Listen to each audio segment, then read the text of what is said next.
مرحبا بكم هنا في الدور نصف النهائي وفي المواجهة الثانية لهذا الدور لمعرفة الطرف الثاني في المباراة النهائية من سيواجه الأرجنتين هنالك في استاد لوسيل بعد 3 أيام من الآن، بعد 4 أيام وبالتحديد في 18 من هذا الشهر.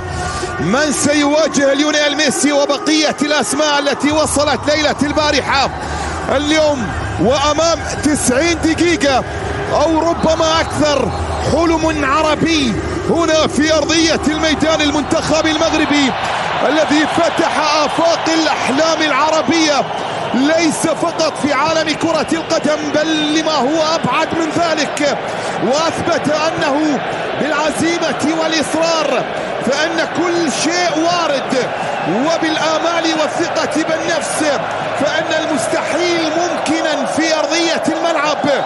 هنا فريق الساجدين، فريق البارين بالأمهات، فريق مثل الهوية العربية أروع تمثيل، فريق الوحدة الشعورية والعاطفية والوجدانية، فريق العزيمة والإصرار، فريق القضية العربية في أرضية الميدان، يفجر الطاقات الكامنة في هذه الأمة وعلى المستوى الرياضي نعم، لكن يبعث برسالة مفادها بأن أبناء هذه الأمة إذا أرادوا فهم قادرين على صناعة المنجز والإعجاز. المغرب في الدور نصف النهائي لبطولة كأس العالم هنا في مواجهة المنتخب الفرنسي الذي يسعى بكل تأكيد لأن يصل للمباراة النهائية ويسعى بكل تأكيد لأن يتوج باللقب للمرة الثالثة في تاريخه. المغرب اليوم بخيارات المدرب وليد الركراكي يبدأ بتشكيل ربما لم نعتد عليه في المباراة الماضية، حيث أن هنالك بعض التغييرات الحاضرة على أسلوب اللعب الذي يطبقه وليد في مباراة اليوم بالاعتماد على نايف فكير وجواد اليامر ورومين سايس مع وجود أشرف حكيمي في الجهة اليمنى ونصير مزراوي في الجهة اليسرى، خلفهم ياسين بونو وأمامهم سفيان مرابط واللاعب عز الدين وناحي. أمامية تصل إلى أنطوان غريزمان داخل منطقة الجزاء، محاولة خطيرة لا زالت مستمرة وقائمة وتسديدة خطيرة ملعوبة.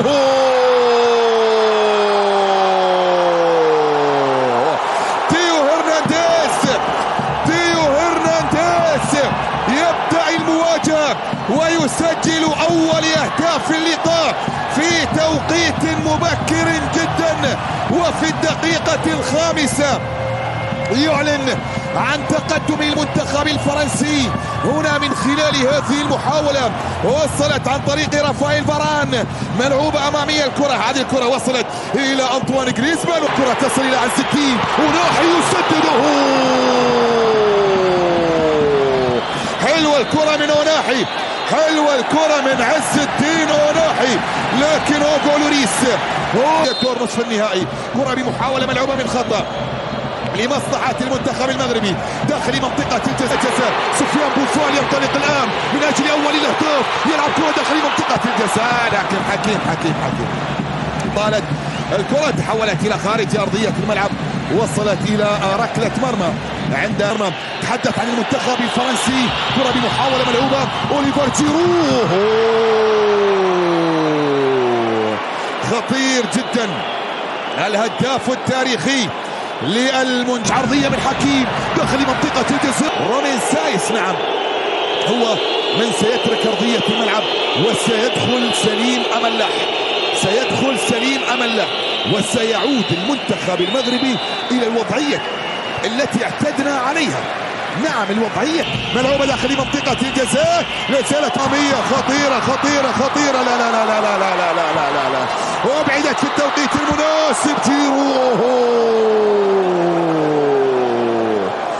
هذا البني آدم يصنع من المستحيل. عن الانطلاقة غريزمان خطيرة جدا داخل منطقة الجزاء لكن التصدي جواد اليامر عن المرتدة غريزمان يلعبها لكن إلى خارج أرضية الملعب. لو داخل منطقة الجزاء راسية وبعدت لا زالت مستمرة عرضية جول. لا لا لا لا لا لا لا لا لا لا لا لا لا يا الله يا الله يا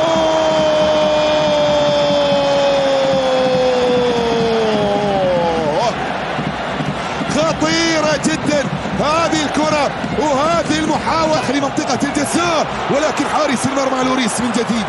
لوريس مرة أخرى يتصدى حكيم زياش 29 سنة، لاعب اللندني تشيلسي، يلعب داخل منطقة الجزاء. نية مغاربية، كرة ملعوبة داخل منطقة الجزاء. طالت الكرة على سليم أملاح وتحولت إلى خارج أرضية الملعب، وصلت إلى ركلة مرمى على إثرها. بسم الله الرحمن الرحيم.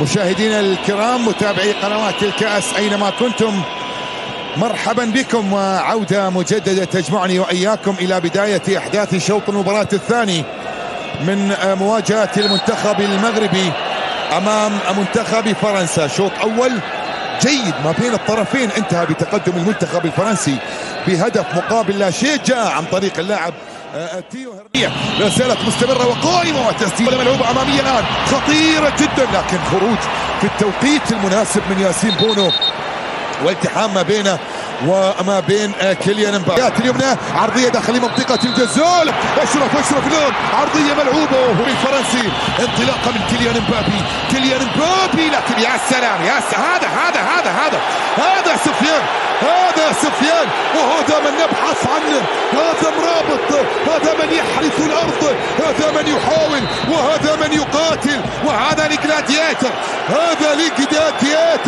اللاعب سفيان مرابط في اللقطة الماضية يشول. لا ملعوبة داخل منطقة الجزاء، لا زالت مستمرة وقائمة، حاضرة ملعوبة. سفيان يسدد مرابط، لكن مرة تحولت. يا سلام زياش إلى ناحي على 60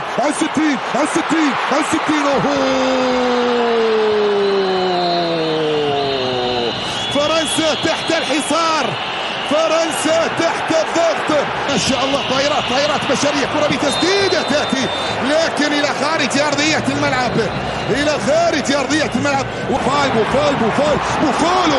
لكن كرة محاولة ملعوبة وبعيد المغربي، عرضية في الجهة اليمنى داخل منطقة الجزاء، طالت على زكريا بوخلال، كرة خطيرة جدا داخل منطقة الجزاء.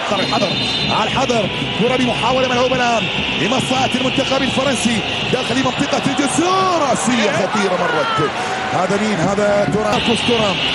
تورام هذا الذي دخل.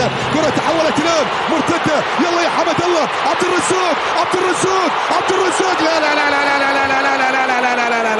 لا زالت مستمرة وقائمة داخل منطقة الجزاء، قائمة تعود عن طريق اللاعب عبد الرزاق. حمد الله يلعبها، لكن في الشباك الجانبية تحولت إلى خارج أرضية الملعب. يلعبها في الجهة اليسرى، البديل ماركوس تورام إلى مبابي.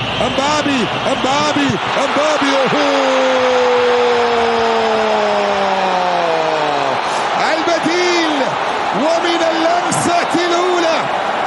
اللمسة الأولى كولومواني يسجل الهدف الثاني ويقود فرنسا إلى المباراة النهائية.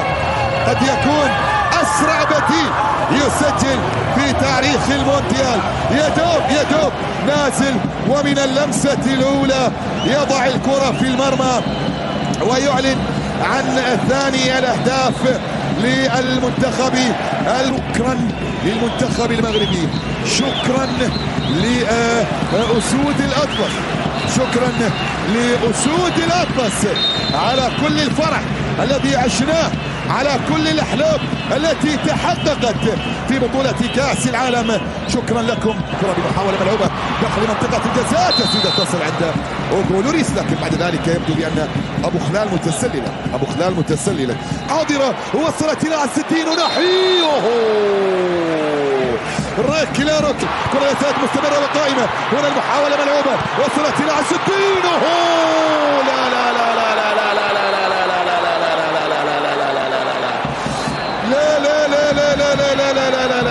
لا محاولة، لكن مرت من أمام حمد الله، عبيرة جدا. مبروك للمنتخب الفرنسي التأهل إلى نهائي كأس العالم.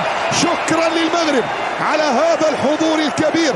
شكرا للمغرب على كل لحظات الفرح، شكرا للمغرب على كل لحظات الفخر والاعتزاز بعروبتنا وبأوطاننا العربية وبمغربنا وبأسودنا هنا في هذه البطولة. شكرا لوليد الركراكي وأسود الأطلس على هذه البطولة الاستثنائية الكبيرة.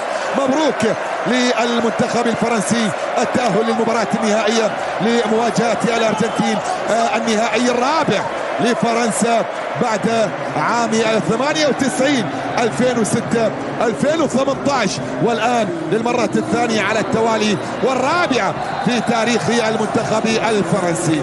نلتقي بحول الله إذا كان للعمر بقية في مباريات أخرى. دمتم بحفظ الله ورعايته.